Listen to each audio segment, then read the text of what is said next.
하나님의 아들 예수 그리스도께서 수고하고 무거운 짐진 자들아 다 내게로 가 내가 너희를 쉬게 하리라 이렇게 초대하십니다. 우리가 지난주에 우리가 나왔던 본문에서 마태복음 11장 6절에 예수님이 이렇게 말씀하셨습니다. 누구든지 나로 말미암아 실족하지 아니한 자는 복이 있도다. 예수님으로 인해서 실족한 자들이 있다는 거죠. 그리고 예수님으로 인해서 실족한다는 말은 넘어진다는 말이죠. 예수님으로 인해 넘어지지 않는 자는 복이 있다 하십니다. 그럼 예수님으로 인해서 실족하는 것들은 어떤 것이 있을까요? 예수님을 오해해서 예수님을 잘못 이해해서 예수님에게 실망하는 자들이 있었고요. 세례요한 같은 사람이 제자를 보내서 지난주 우리가 본 본문에서 당신이 과연 우리가 기다린 그분이 맞습니까? 메시아가 맞습니까? 아니면 또 다른 분을 기다려야 됩니까? 이렇게 질문했지 않습니까? 세례요한은 자기가 기대한 메시아의 모습에 예수님이 걸맞지 않아서 실망하고 의심하고 그래서 확인차 제자를 보내 물은 거죠. 그렇게 예수님에게 실망하는 사람들이 있고요. 또 예수님을 잘못되게 믿는 사람들이 있습니다. 그것도 또 하나의 실족입니다. 내가 생각하는 예수, 내가 만든 예수, 내가 보는 예수, 예수님은 이래야 돼. 그래서 예수님의 말씀에 귀를 기울이기보다는 이미 자기가 가진 메시아에 대한 예수님에 대한 기준을 가지고 예수님을 판단하고 평가하다 보니 예수님을 제대로 믿지 않게 되는 거죠. 그래서 우리가 예수님으로 말미암아 실족하지 않기 위해서는 어떻게 됩니까? 예수님이 알려주신 대로 깨닫고 믿는 자가 행복한 사람입니다. 그래서 우리는 예수님을 제대로 믿기 위해서는 예수님의 말씀에 귀를 기울여야 됩니다. 예수님이 하신 일에 주목해야 됩니다. 어떤 사람은 생각합니다. 기적을 많이 체험하면 신앙이 좋아지지 않을까? 내가 믿음이 없는 것은 기적을 보지 못해서가 아닐까? 많은 사람들이 어려움 오면요, 하나님 기적 보이시면 믿을게요. 우리 어머니가 너무 아픈데 치료해 주시면 제가 교회 갈게요. 뭐 그렇게 해서 주님이 치료해 주시는 경우도 있습니다만, 많은 사람들이 이렇게 생각합니다. 기적을 보면 믿음 좋아질 거야. 근데 오늘 본문에서 예수님 아니라고 하십니다. 11장 20절 21절 보면요, 예수께서 권능을 가장 많이 행하신 고을들이 회개하지 아니하므로 책망하셨다고 나오죠. 예수님은 초기에 갈릴리 지역에서, 갈릴리 호수 북쪽의 갈릴리 지역에서 사역을 하셨습니다. 거기서 많은 기적을 보이셨고요. 맹인의 눈을 뜨게 하고, 듣지 못한 자 귀를 열어주고, 죽은 자를 살리고, 보지 못한 자 보게 하고, 귀신을 쫓아내고, 예수님은 많은 능력을 나타내셨습니다. 그런데 그 많은 권능을 예수님이 행하시고 그걸 본 마을들이 회개하지 않았어요.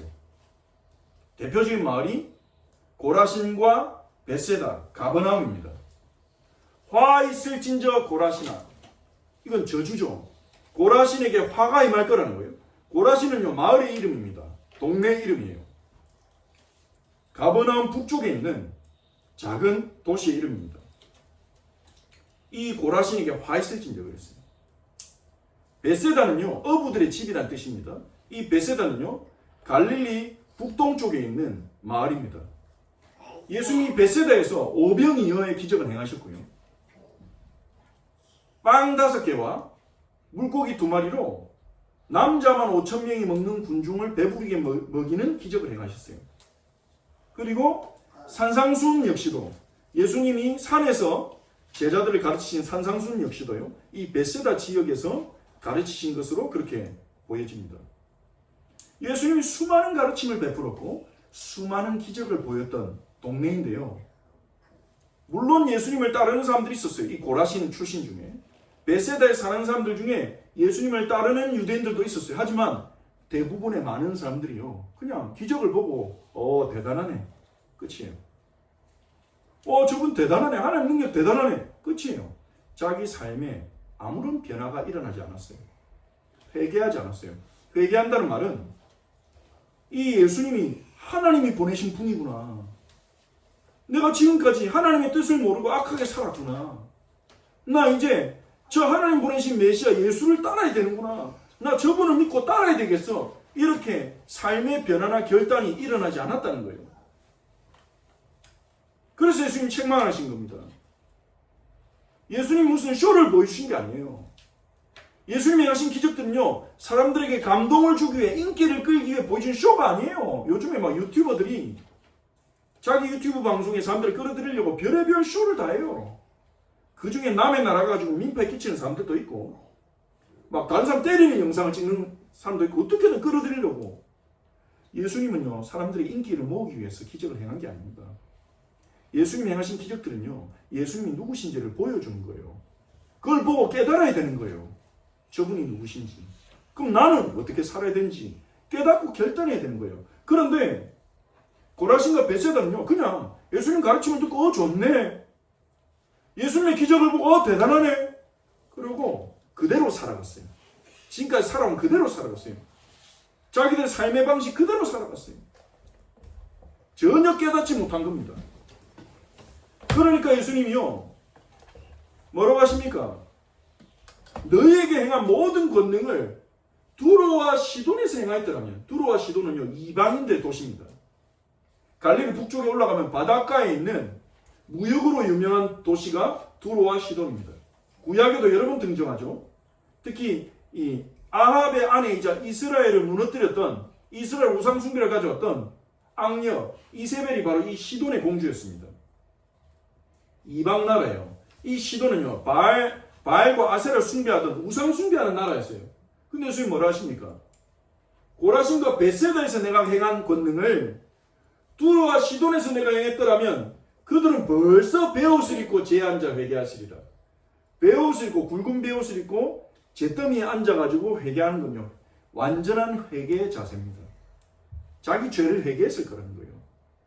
하나님의 아들이 임하셨음을 보고 회개하고 제발 살려주세요, 우리를 구원해주세요, 그렇게 했을 거라는 거예요.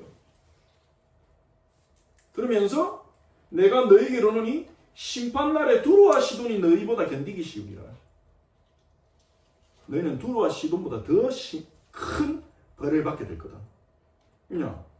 하나님이 특권을 주셨는데도, 예수님의 말씀을 직접 듣고 예수님의 기적을 볼 수 있는 특권을 주셨는데도 깨닫지 않고 교만한 자기들의 마음을 바꾸지 않았으니까요.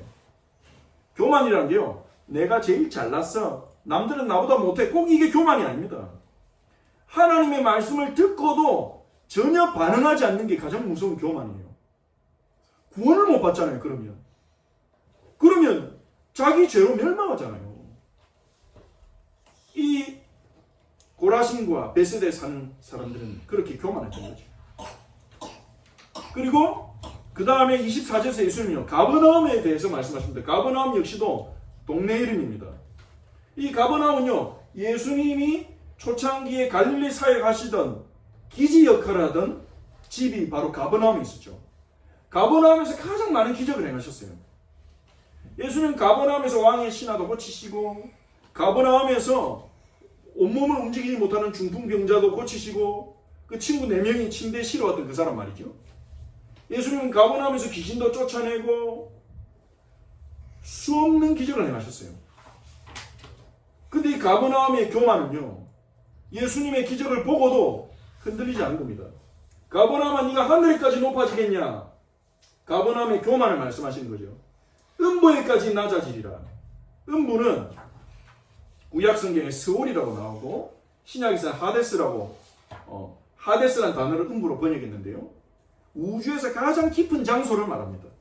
실제적인 장소, 우리가 갈 수 있는 장소가 아니고 우주에서 가장 낮은 곳, 가장 깊은 구덩이, 그걸 보고 성경에서 음부라고 하는데요, 가장 낮은 곳. 그러니까 이 가버나움이 자기들이 대단한 줄 아는데요, 그래서 예수님의 가르침을 듣고도 반응하지 않고, 예수님의 기적을 보고도 회개하지 않고, 그분 앞에 엎드리지 않고 자기들의 살아가던 삶을 그대로 살아가고 있는데, 예수님은요, 너희가 가장 낮은 곳까지 낮아질 것이다. 여기. 가버나움은요, 상당히 잘 사는 도시였어요.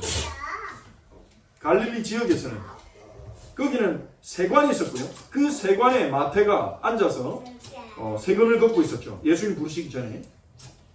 그리고 가버나움에는 백부장도 있었습니다.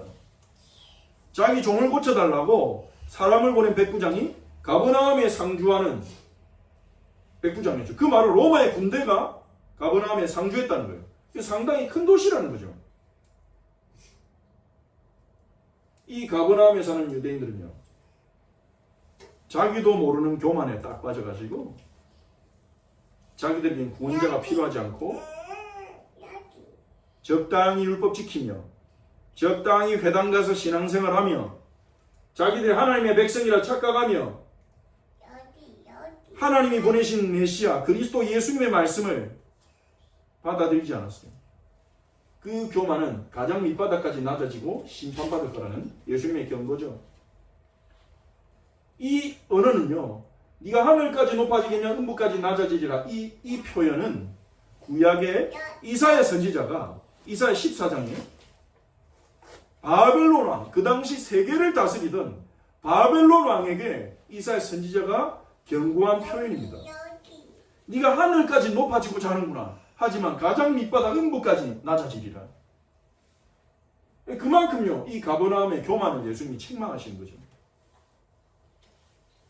기적 하나만 봐도 동네가 들썩들썩할 법한데 예수님이 수많은 기적을 행했는데 이 가버나움의 대부분의 사람들은요, 예수님 믿지 않았어요. 예수님 따르지 않았어요. 네게 행한 모든 권능을 소돔에서 행하였더라면 그 성이 오늘까지 있었으리라. 소돔이 회개하고 멸망받지 않았을 거란 말이죠. 이 소돔은 어디입니까? 창세기에서 그 음란함으로, 그 강팍함으로 하나님의 심판을 받고 멸망한 성읍을 말하는 거죠. 소돔과 고모라 할 때 소돔. 그런데 하나님이 가버나움에 행한 기적이 소돔에서 행하였다면 그 성은 멸망받지 않았을 것이다. 소돔보다 더 악하다는 거예요. 가버나움의 교만이. 심판날에 소돔 땅이 너보다 견디기 쉬우리라. 소돔보다 더 큰 심판을 받을 거라는 겁니다. 왜냐? 하나님이 주신 은혜와 특권에도 불구하고 그 교만을 버리지 않았기 때문에.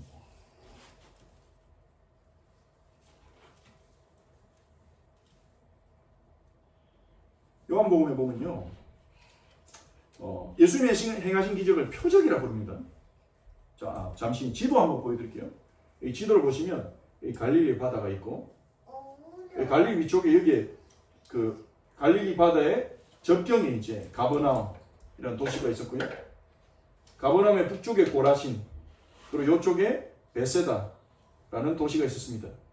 요 세 개의 도시, 예수님이 갈릴리 순회 사역을 하시면서 집중적으로 아마 사역하신 세 도시를 말하는 것 같아요. 다른 도시들도 다니셨지만 다니시면서 하나님 나라의 복음을 전파하고 하나님의 권능과 기적을 많이 행하셨음에도 불구하고 회개하지 않는 그들을 향해서 예수님은 책망하신 겁니다. 요한복음에 보면 예수님이 행하신 기적을 표적이라고 부릅니다. 헬라어로 세메이논이라고 하는데요. 표적은요, 사인이에요, 사인. 예수님이 도대체 누구냐를 보여주는 사인이에요. 예수님 물을 포도주로 바꿨죠. 물을 포도주로 바꿀 수 있는 분이 도대체 누구냐 이거예요. 예수님이 물 위를 걸어가셨어요. 그거 가지고 그게 인간이 가능하니 안 하니 따지는 거는 답이 안 됩니다. 그건 인간 수준이고. 예수님은 걸어가셨고 제자들이 받고 증언했단 말이에요. 질문해야 될 건 그거예요. 물 위를 걸어가신 저분이 도대체 누구냐? 나와 무슨 상관이냐? 예수님이 요한복음에 보면요, 요한은요 7가지 표적만 기록했어요.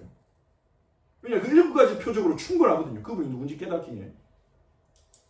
그 표적을 가지고 생각해보면, 정직하게 생각해보면 답이 딱 나옵니다. 예수님은 누굽니까? 하나님의 아들이에요. 하나님이세요. 약속된 그리스도예요. 그러면 어떻게 반응해야 됩니까? 하나님 오셨네, 신기하다. 그리스도가 이 땅에 오셨구나, 놀랍네. 그렇게 끝납니까? 그럼 아무 상관없는 거예요. 그분과 아무 상관없는 거예요. 어떻게 해야 됩니까? 영접하는 자. 그분을 영접해야죠. 그분을 만나야죠. 그분을 따라가야죠.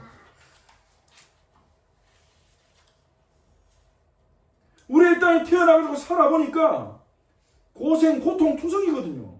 내가 누군지도 모르겠고 어릴 땐 전부 자기가 주인공인 줄 아는데 살아보면 알지 않습니까? 크면 클수록 알아요. 내가 주인공 아니구나. 나보다 잘난 사람 많구나. 나보다 멋진 사람도 많구나. 자존심도 상하고 그러면서 어느 정도 현실에 적응을 해나가죠. 근데 내가 누군지 몰라요. 왜 사는지도 모르겠어요. 근데 사는 게 힘들어요. 점점 힘들어요. 돈 많으면 좀 덜 힘들어질 것 같아서 많은 사람들이 돈 벌려고 하는데 돈 많은 사람들도 힘들대요. 돈 많은 사람들도 자살하고 마약하고 그게 인생이란 말이에요. 그런 우리의 인생 가운데 하나님의 아들이 찾아오셨어요. 하나님이 찾아오셨어요. 그럼 어떻게 해야 됩니까? 그분이 하나님의 아들이 맞다면 회개해야 돼요. 회개라는 건요, 하나님 잘못했어요. 그게 회개가 아닙니다. 돌이키는 거예요. 지금까지는 내가 하나님 모르니까 우리가 살아온 방식들 있잖아요. 내 힘으로 살아가고 사람 의지하고 종교 의지하고 뭔가를 의지하고 살아왔단 말이에요. 근데 그게 내게 답이 안 됐잖아요. 사실 안 되잖아요. 그게. 그런 우리 인생에 하나님의 아들이 오셨단 말이에요. 그럼 어떻게 됩니까? 내가 의지하던 거 내려놓고 그분 붙들어야 돼요. 그게 영접이고 그게 회개입니다. 예수님을 영접한다는 말은요, 예수님 이름을 믿는다는 것인데, 예수님 영접하는 건 어떤 겁니까? 내 인생은 내 마음대로 살아가면서 나 천국 가게만 해주세요. 내 안에 들어오셔서 나 천국 가게만 해주세요. 내 인생은 여전히 내 마음대로 살 테니까, 내가 하고 싶은 대로 살 테니까 나 천국 가게만 해주세요. 내 안에 들어오셔서 그 정도 지분은 드릴게요. 그게 영접이 아닙니다. 예수님이 하나님 아들이 맞다면요, 그분이 정말 그리스도라면요, 우리는 내가 붙들고 있던 거 모든 거 내려놓고 예수를 잡아야 돼요. 그게 영접입니다. 영접하는 자, 그 예수님을 붙드는 자, 모든 우상을 버리고 내가 붙들고 있던 모든 의지하던 것을 내려놓고 예수를 붙잡는 자, 하나님 아들을 붙잡는 자, 그 사람에게는 어떤 권세를 주신다고요? 하나님의 자녀가 되는 권세를 주셨습니다. 그 누가, 그 무엇이 우리를 하나님 자녀 되게 할 수 있습니까? 그 어떤 사람이, 그 어떤 능력이, 그 어떤 권세가 우리가 하나님과 화해하고 죄인이 우리가 하나님과 화목하고 하나님의 자녀가 되어 하나님 나라를 상속받게 할 수 있습니까? 있습니까? 돈으로 됩니까? 내 의지와 노력으로 됩니까? 누가 약속합니까? 아무도 약속도 할 수 없는 엄청난 은혜. 하나님의 자녀가 되는 권세. 세상을 창조하시고 세상을 다스리시는 하나님 자녀가 되게 하는 권세가 바로 예수 그리스도에게 있다는 거예요. 그리고 예수 그리스도를 붙드는 자에게 주신다는 거예요. 하나님 우리가 원하신 건 그겁니다. 레위기 11장 45절 함께 읽어봅시다. 나는 너희의 하나님이 되려고 너희를 애굽 땅에서 인도하여낸 여호와라. 내가 거룩하니 너희도 거룩할지어다. 하나님 우리가 원하신 게 그거예요. 하나님 왜 이스라엘 백성을 이집트에서 인도해냈냐? 이스라엘의 하나님 되시려고. 그게 하나님의 마음입니다. 하나님이 우리가 원하신 건 그거예요. 우리의 하나님이 되시는 거예요. 우리의 하나님이 되신다 그 말은 뭡니까? 우리가 하나님만 바라보고 의지하기를 원하신다는 거예요. 하나님만 신뢰하기를 원하신다는 거예요. 하나님을 떠나서 하나님만 신뢰하지 못하고 온갖 잡것들을 신뢰하고 살아온 우리에게 하나님은 이제 너희가, 나는 너희 하나님 되고 싶다. 너희가 나를 하나님으로 믿기를 원한다. 그래서 너희를 그 끔찍한 이집트 종로를 하던 데서 건져낸 거야. 하나님, 우리 하나님이 되시려고요, 우리를 죄와 저주와 사망의 권세에서 건져내신 겁니다. 자기 아들 예수를 보내서. 그게 응접이고 회개예요.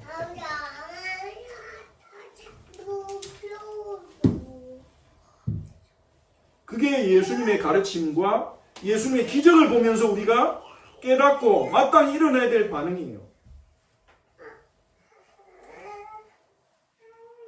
하나님이요, 어린아이 같은 자들에게 예수님에 대한 진리를 나타내세요.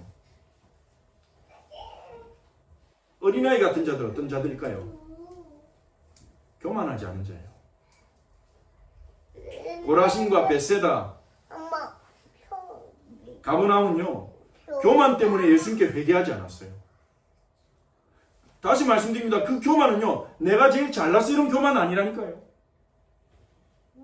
예수님을 보고도, 예수님에 대해 듣고도 자기의 삶의 태도를, 의지의 대상을 바꾸지 않는 교만입니다. 여전히 그대로 살아가는 교만. 예수님은 하나님 아버지께 감사하십니다. 천지의 주제이신 아버지요, 이것을 여기서 말하는 이것이 뭘까요? 예수님만이 우리의 인생에 참으로 의지할 대상이고 믿음의 대상이고 나를 구원하신 분이라는 그 비밀을, 그 숨겨진 하나님 나라의 비밀을 지혜롭고 슬기 있는 자들에게는 숨기시고 어린아이들에게는 나타내심을 감사하나이다. 어린아이 같은 자들에게 나타내심을 감사합니다. 이 어린아이 같은 연약하고 무지한 예수님의 제자들, 그들에게는 주님이 나타내 주셨거든요. 이게 역설입니다. 세상에 지혜롭고 똑똑한 사람 많아요. 사업도 잘하고 책도 잘 쓰고 인간관계도 잘하고. 근데 그거 가지고는요, 이것을, 예수님 말씀하신 이것을 깨달을 수는 없어요. 그래서요, 바리새인들, 예수님 당시의 바리새인들, 이 사람들은요, 날마다 율법을 연구하고 수많은 책들을 읽으면서 하나님 율법을 해석하고 율법을 연구하고 어떻게 우리가 하나님의 뜻대로 살아갈 수 있을까를 늘 고민했던, 그래서 이 사람들은요, 말하면요 엄청난 지혜가 묻어나왔어요. 백성들이 와, 바리새인들 역시 똑똑해, 역시 저분들은 지혜로운 분들이야, 모두 다 존경했어요. 바리새인들이요. 그런데요, 그 지혜롭고 슬기한 바리새인들이 볼 때 예수님이 어떤 분이었냐? 신성모독자, 자기 하나님의 아들이라거든요. 이 바리새인들이, 지혜롭고 슬기로운 바리새인들이 볼 때 예수님이 어떤 자입니까? 예수님 마태복음 10장에서 말씀하신 것처럼 나를 바알세불이라 하는데 너희 보고 뭐라 하겠냐, 이렇게 말씀하셨잖아요. 예수님 보고 바알세불, 귀신의 왕 들린 자라고 욕을 했어요. 예수님 보고 율법 파괴자요. 11장 19절에 보면 예수님을 보고 뭐라 했습니까? 먹보요, 술꾼이요, 죄인과 세리들의 친구라고 예수님을 그렇게 평가했습니다. 바리새인들이요. 지혜롭고 슬기로운 사람들이요. 똑똑한 사람들이 보면요, 예수님의 말씀, 예수님의 행동 이해가 안 돼요. 어떤 똑똑한 과학자가 그렇게 말했어요. 진화생물학 쪽에서 세계적인 상을 받을 만큼 뛰어난 학자인데요, 이 사람은 하나님 안 믿는 사람이거든요. 무신론자예요. 이 사람은 뭐라 했냐, 어떤 하나님 믿는 과학자랑 토론하면서 만약에 하나님이 있다 치자, 우주를 창조한 신이 있다 치자, 근데 그 신이 뭐하러 이 우주의 수억 개의 행성 중에 지구에 와가지고 뭐하러 인간 같은 연약한 피조물을 위해서 자기 목숨을 내놓겠냐, 그거는 엄청난 낭비다, 나는 그런 신을 믿을 수가 없다, 그렇게 말했어요. 좀 그 얘기를 듣고 놀랐어요. 어떻게 저렇게 핵심을 깨달았지?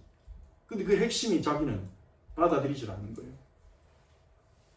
정말 똑똑한 사람이거든요. 똑똑한 사람들은요, 그 자기의 지혜 때문에 우리 예수님을 이해를 못해요. 하나님의 그 깊은 사랑을 이해를 못해요.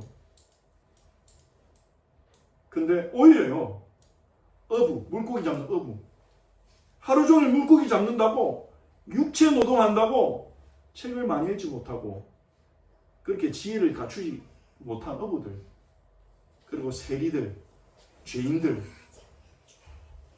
어린아이 같은 사람들, 지극히 낮은 자들, 이 사람들은요, 자신들이 약하다고 생각해요. 자기들이 지혜가 없다고 생각해요. 자기들은 하나님을 뵐 자격이 없다고 생각해요. 베드로가요, 예수님 시킨 대로 했더니 배에 물고기가 넘친 걸 경험하고 나서 베드로가 어떻게 하는 줄 압니까? 예수님 앞에 무릎 꿇으면서 저를 떠나십시오, 저는 죄인입니다, 당신같이 위대한 분을 맞아들일 자격이 없습니다. 자기들이 죄인이라는 걸 알고 있었어요. 이런 어린아이 같은 자들이요, 선입견과 편견을 버리고 메시아는 이래야 돼, 그리스도는 이래야 돼, 이런 선입견과 편견을 버리고 예수님의 말씀을 그대로 듣고 예수님 말씀을 그대로 믿었더니 어떤 일이 났습니까? 이 어린아이 같은 사람들이 오히려 깨닫는 거예요. 예수님 하나님 아들라 고백하고 예수님을 그리스도라 고백하고 요한복음 4장에 나오는 사마리아 여인, 예수님 말씀 듣더니 이분이 그리스도구나. 그리고 맹인 바디메오, 예수님 뭐라고 불렀습니까? 다윗의 자손 예수여. 다윗의 자손이 말은 그리스도란 말이잖아요. 오히려 어린아이 같은 자들이 예수님 말씀을 있는 그대로 듣다가 예수님이 누구신지를 깨닫고 그분께 자기 삶을 드리는 거예요.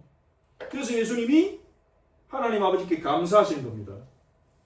한 천지의 주제신 아버지, 하늘과 땅을 다스리시는 아버지, 지혜롭고 슬기 있는 자들이 이 구원의 비밀을 숨기시고 어린아이같이 겸손하고 연약한 자들에게 나타내심을 감사하나이다. 이건 예수님이 산상수훈에 말씀하신 것과 같은 맥락이죠. 심령이 가난한 자는 복이 있나니 천국이 그들의 것이니요.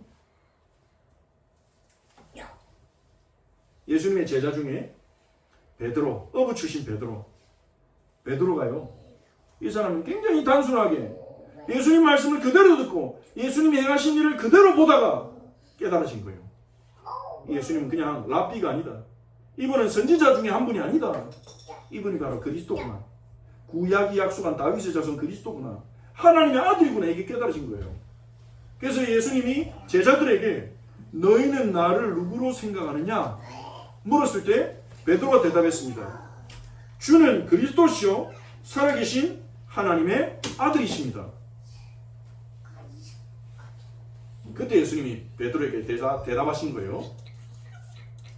바요나 시몬아. 바요나는요, 바는 아들이라는 뜻입니다. 히브리로. 바요나 시몬아, 요나의 아들 시몬아, 네가 복이 있구나. 이를 네게 알게 하니는 혈육이 아니요 하늘에 계신 내 아버지십니다. 내가 그리스도요 하나님의 아들이라고 너에게 깨닫도록 믿어지도록 하신 분은 사람이 아니다. 하늘에 계신 내 아버지구나. 하늘에 계신 아버지께서 우리에게 은혜를 베푸셔야 우리 안에 교만이 무너지고 예수님을 그리스도로 하나님의 아들로 보고 우리의 우상들을 내려놓고 그분을 붙잡게 됩니다. 그 은혜가 필요해요. 그래서 이걸 보고 은혜라고 합니다. 우리가 아는 게 아니라 아버지께서 깨닫게 해주시고 아버지께서 믿어지게 해주셔야 되기 때문에 은혜라고 합니다. 마태복음 11장 6절의 말씀과 같은 맥락이죠. 바요나 시몬아, 나를 그리스도로 하나님의 아들로 네가 알았구나. 그게 복이야. 그게 최고의 복이야. 11장 6절에 말했습니다. 누구든지 나로 말미암아 실족하지 않는 자는 복이 있도다. 베드로는 실족하지 않았어요. 베드로는 어부였고 실수도 많이 했고 연약했고 무지했지만 예수님에 대해서 실족하지 않았어요. 예수님을 바로 깨달았어요. 그게 복입니다. 이 땅에서 지혜롭고 슬기로운 것은요, 이 땅 살아가는데 도움 됩니다. 한 100년 됩니까? 우리가 이 땅에 사는 게. 근데 예수님을 그리스도로 믿는 자는 하나님 자녀가 되어서 영원토록 영원한 행복을 누린단 말이에요. 어떤 게 복입니까? 여러분 그 복 가운데 있습니까? 예수님을 그리스도로 하나님 아들로 믿어집니까? 거기에 합당한 반응을 보이고 있습니까? 예수님께요. 그게 복이에요. 26절에서 예수님은요, 올소이다 이렇게 된 것이 아버지의 뜻입니다. 세상의 지혜롭고 슬기로운 자들은 예수님을 제대로 알아보지 못하고 어린아이 같은 미련하고 연약한 자들, 자신의 연약함을 인정하는 자들, 겸손한 자들이, 하나님 은혜 받은 자들이 예수님을 그리스도로 믿고 구원받는 것이 아버지의 뜻이라고 예수님 말씀하고 계세요. 왜냐하면요, 고린도전서 1장에서 바울이 말했듯이 세상의 지혜로는 하나님을 알지를 못해요. 아무리 똑똑해도 하나님을 알지 못해요. 아무리 똑똑해도 하나님을 증명 못해요. 아무리 똑똑해도 하나님이 있다고도 없다고도 증명 못해요. 증명됐다는 말은 다 헛소리입니다. 그래서 세상에 있는 지혜로는 하나님 알지 못하기 때문에 하나님께서는 세상의 미련한 것들을 택하사, 여기서 미련한 것들은요, 자기가 미련하다고 인정하는 사람이에요. 자신이 지혜롭지 않다고 인정하는 겸손한 자들, 자신의 연약함을 인정하는 자들. 하나님, 저는 제 인생을 성공시킬 자신 없어요. 제 자녀를 잘 키울 자신도 없어요. 주님의 도움이 필요합니다. 주님의 구원이 필요합니다. 이렇게 자신의 연약함과 미련함을 인정하는 자들을 택하셔서 지혜 있는 자들을 부끄럽게 하십니다. 그들을 예수 믿게 하시고 예수의 이름으로 응답받고 예수의 이름으로 행복하고 예수의 이름으로 자유하고 예수의 이름으로 강건하게 하셔서 세상에 똑똑한 사람들이 흔들릴 때 그들을 보면서 부끄럽게 하십니다. 내가 쟤보다 더 똑똑한 줄 알았는데, 내가 저 사람들보다 더 똑똑한 줄 알았는데 저 사람들은 나보다 더 큰 지혜가 있구나, 더 큰 능력이 있구나. 그래서 아무도 하나님 앞에서 자랑하지 못하게 하십니다. 그게 하나님의 뜻입니다. 27절 보니까요, 내 아버지께서 모든 것을 내게 주셨으니, 하나님 아버지께서 예수님에게 모든 것을 주셨다고 말씀하세요. 이 모든 것이 뭐겠습니까? 이 모든 것은요, 바로 하나님 나라에 숨겨진 구원의 계획이에요. 구원에 관한 비밀, 예수 그리스도의 정체에 대한 비밀. 하나님께서는요, 예수님을 통해서 하나님 나라를 설명하세요. 다른 방법도 있겠지만 예수님을 통해서 구원의 길을 설명하세요. 예수님을 통해서 하나님 만나는 길을 보여주셨어요. 다른 길이 없어요. 예수님에게 모든 것을 주셨어요. 하나님이. 아버지 외에는 아들을 아는 자가 없고 하나님 아버지 외에는 아들 예수님이 누군지 아는 자가 없어요. 그래서 아버지가 깨닫게 해주셔야 아들을 제대로 아는 겁니다. 베드로에게 예수님 말씀하신 것처럼 예수님 베드로에게 네가 나를 그리스도로 하나님의 아들로 깨닫고 믿은 것은 하늘에 계신 아버지께서 하신 일이다. 그렇게 예수님 얘기하셨잖아요. 우리가 예수님을 제대로 알고 예수님에 대해서 실족하지 않으려면 하늘에 계신 아버지의 은혜가 필요하다는 거예요. 아버지는 아들을 깨닫게 해주시고 그 아들을 통해 모든 것을 우리에게 알려주십니다. 그래서 예수님 한 분으로 충분하다는 말이 나오는 거예요. 골로새 2장 3절에 그리스도 안에는 지혜와 지식의 모든 보화가 감춰져 있다는 거예요. 하나님께서 우리에게 예수님이 누구신지를 제대로 알게 해주시고 우리가 그 예수님을 우리의 주인으로 모시고 그분을 따라간다면 예수님은요, 아버지께서 주신 모든 지혜, 모든 지식을 우리에게 주십니다. 알려주십니다. 우리 인생에 참된 통찰력을 주십니다. 그때그때 인도하십니다. 우리가 어떻게 해야 바른 선택인지, 하나님 영광을 위한 선택인지. 그리고 아들과 예수님이죠.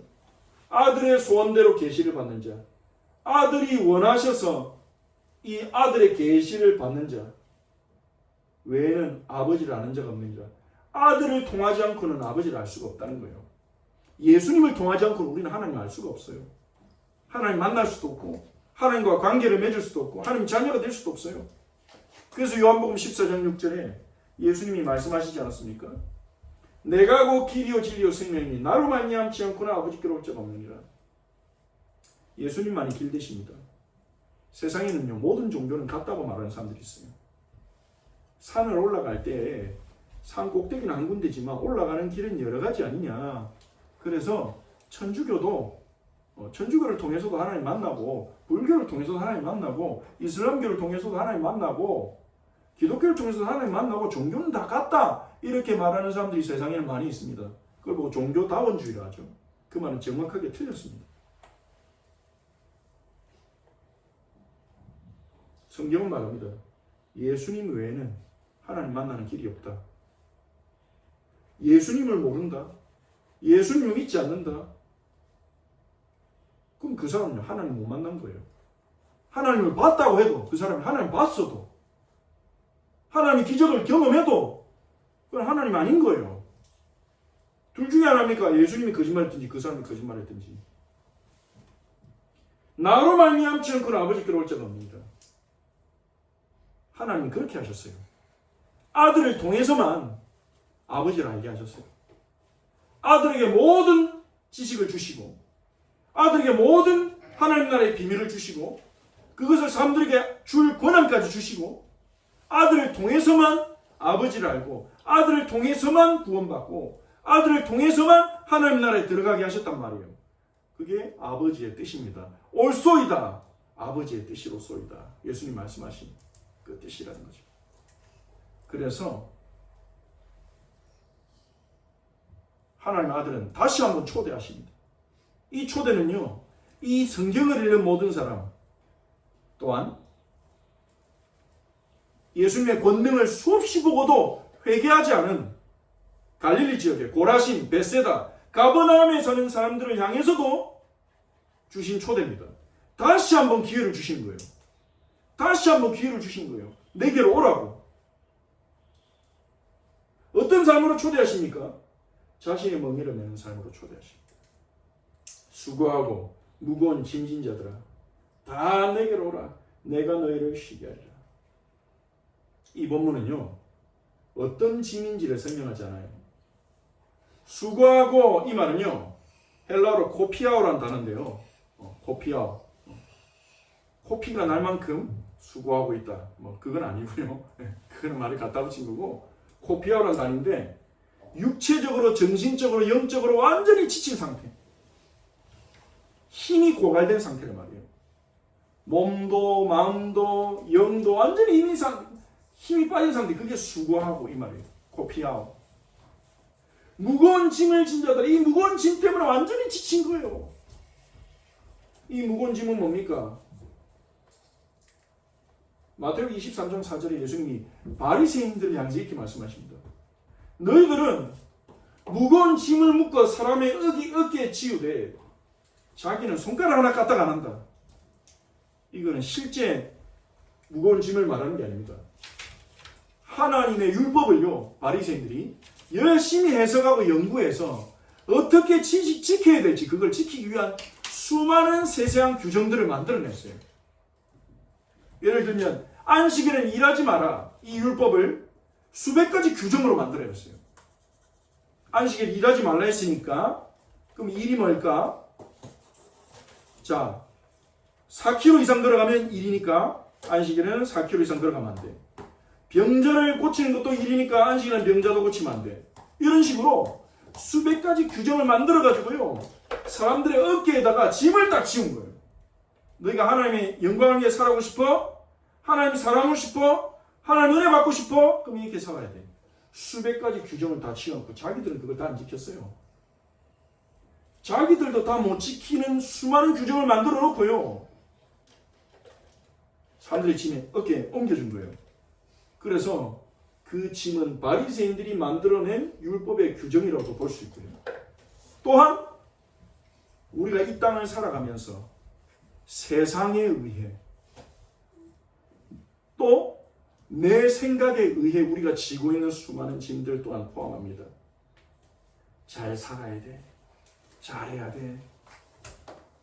내 남들 부끄럽지 않게 살 거야. 우리의 자존심 때문에 또 사람들의 말을 통해서 가지고 있는 이것도 해야 되고 저것도 해야 되고 이것도 해야 되고 저것도 해야 되고 수많은 짐들, 그 짐에 눌려가지고 영적으로 육신적으로 마음이 다 지친 자들, 예수님은 그들을 보고 계신 거예요. 얼마나 안타까우시겠습니까?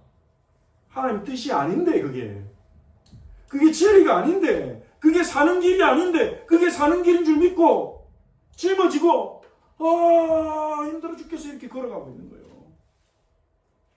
예수님이 그들을 향해 초대하십니다. 하나님 아들이신 예수님이 내게로 와라.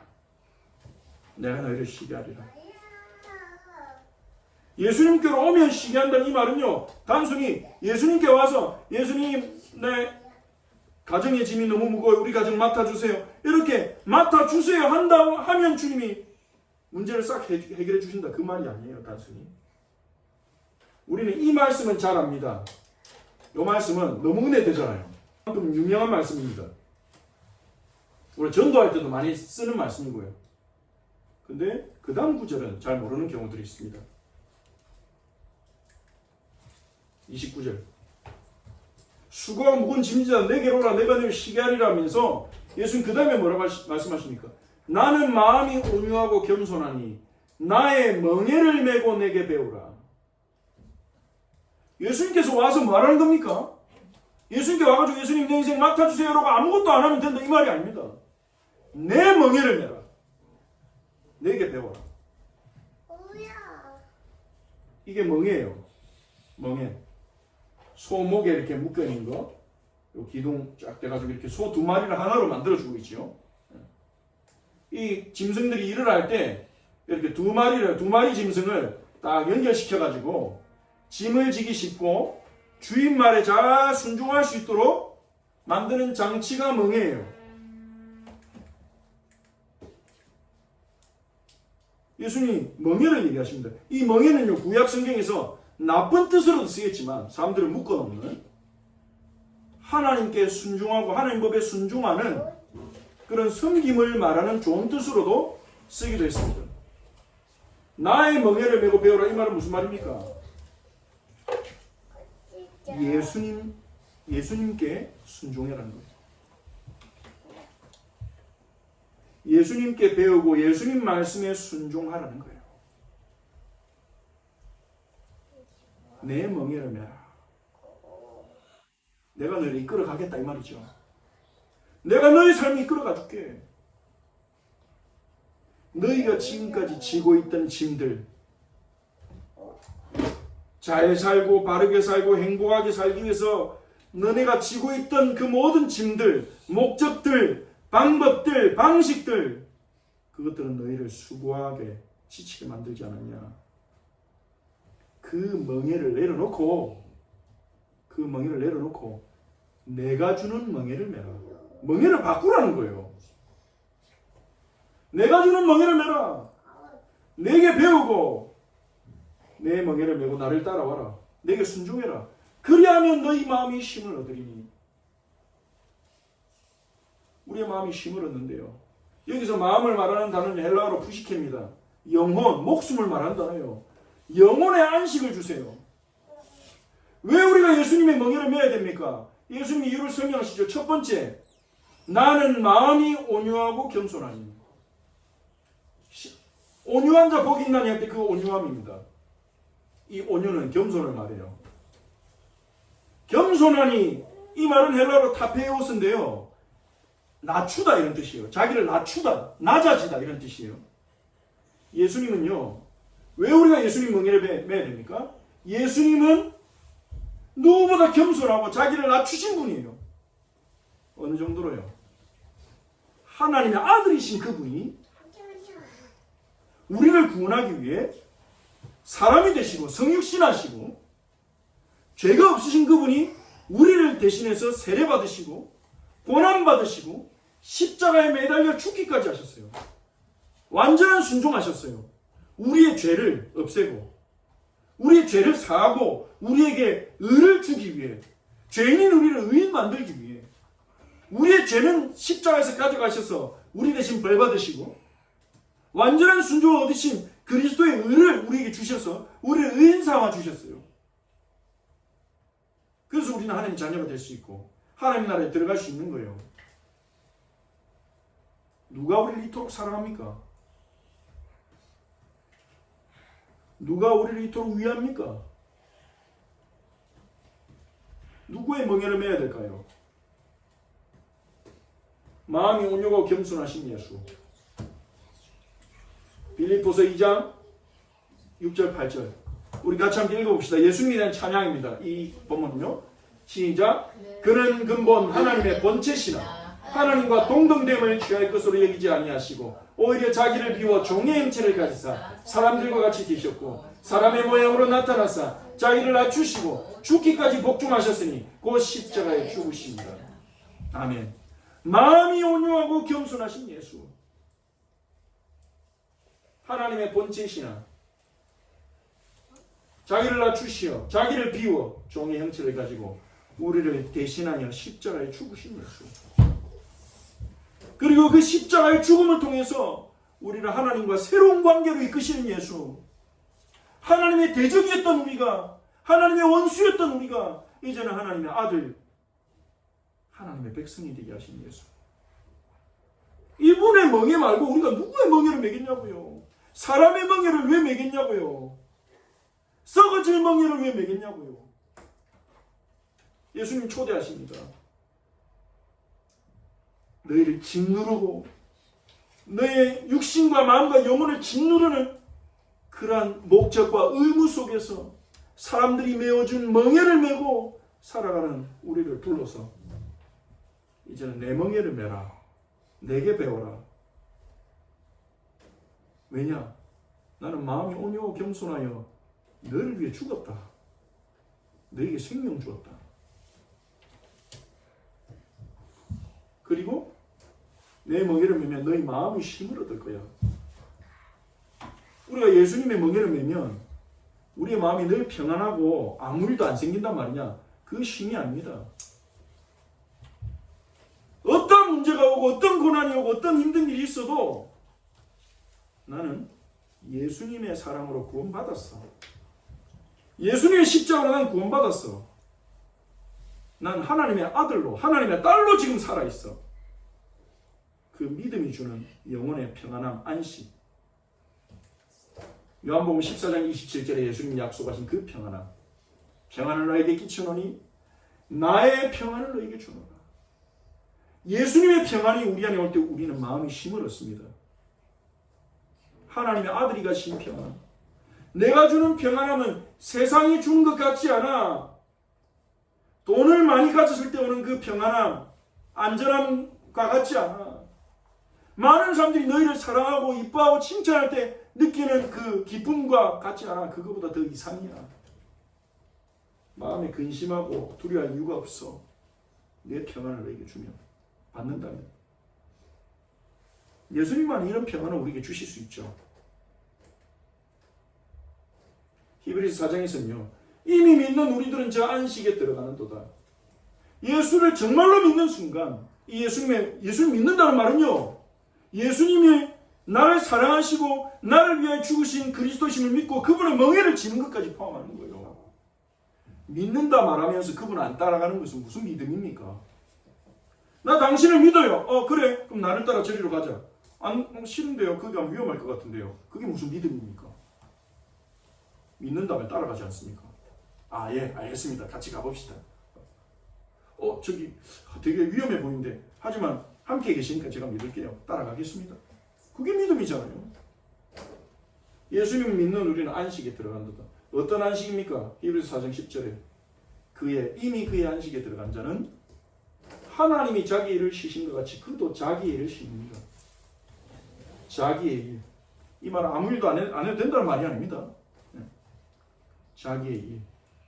염려하고 불안해하고 두려워하고 내 미래가 어떻게 되지? 내 자녀는 어떻게 되지? 나는 어떻게 하지? 이 상황 어떻게 하지? 이걸 어떻게 해결하지? 이거 어떻게 풀어나가지? 그 일을 쉬게 돼요.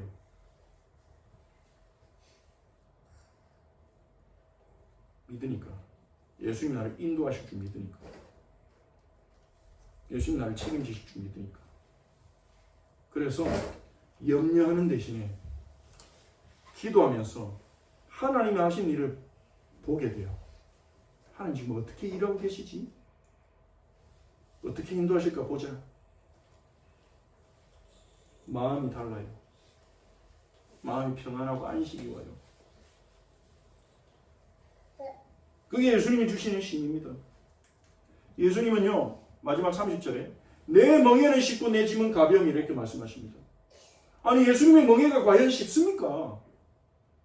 예수님 가르침 한번 우리가 떠올려볼까요? 지금까지 확인한 것만 해도 너희 의가 바리새인보다 서기관보다 더 뛰어나야 된다 했잖아요. 예수님은 산상수훈에서 형제를 향하여 라가라고 욕만 해도 그 살인이나 마찬가지로 했잖아요.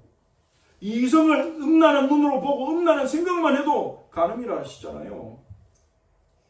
그게 과연 쉽습니까? 그렇게 사는 게. 하늘에 계신 아버지 온전하신 것 좀 온전하라 했잖아요. 원수를 사랑하고 왼뺨 때리면 오른뺨 돌려대고. 그게 쉽습니까?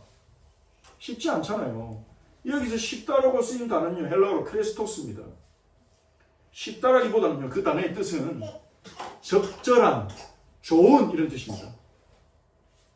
내 멍에는 아주 너희에게 적절하고 좋은 거야, 이 말이에요. 왜냐? 힘들어 보이지만요, 때로는 불가능해 보이지만 그것이 하나님께 가장 영광 돌리는 길이거든요. 그것이 하나님의 가장 사랑받는 길이거든요. 예수님의 가르침이 영생을 누리는 길이거든요. 27절에 예수님 말씀하셨잖아요. 아버지께서 내게 모든 것을 주셨다. 모든 것을 아시는 예수님의 가르침인데 그보다 더 좋은 길이 있겠습니까? 내 짐은 가벼웁니다. 가볍지 않죠. 일견 생각해보면. 하지만 가볍다고 말할 수 있는 이유는 뭡니까? 혼자 지는 게 아니에요. 예수님이 우리에게 주시는 멍에는요, 우리 혼자 지고 지켜나가야 되는 게 아니에요. 예수님이 준 멍에와 가르침을 지켜나가도록 예수님이 우리에게 보내주신 분이 있습니다. 바로 보혜사, 성령. 이 보혜사라는 말은요, 한국어로 번역한 보혜사지 헬라어로는, 원어로는 파라클레토스예요. 그것을 바로 번역하면 무슨 뜻이냐? 파라클레토스가 옆에서 부르시는 분. 옆에서. 우리는 불러준 거예요. 형규야, 내가 너와 함께 있다. 낙심하지 마. 너 하나님 자녀야. 하나님 믿으면 돼. 영생을 선택해라고. 우리 옆에서 불러주시는 분. 우리 옆에 코치같이. 운동선수 코치 있잖아요. 조금만 더 해. 조금만 더 휘둘러. 위로 조금만 휘둘러. 이렇게 옆에서 격려하고 위로하고 가르쳐주시는 그런 코치를 보내주셨어요. 보혜사.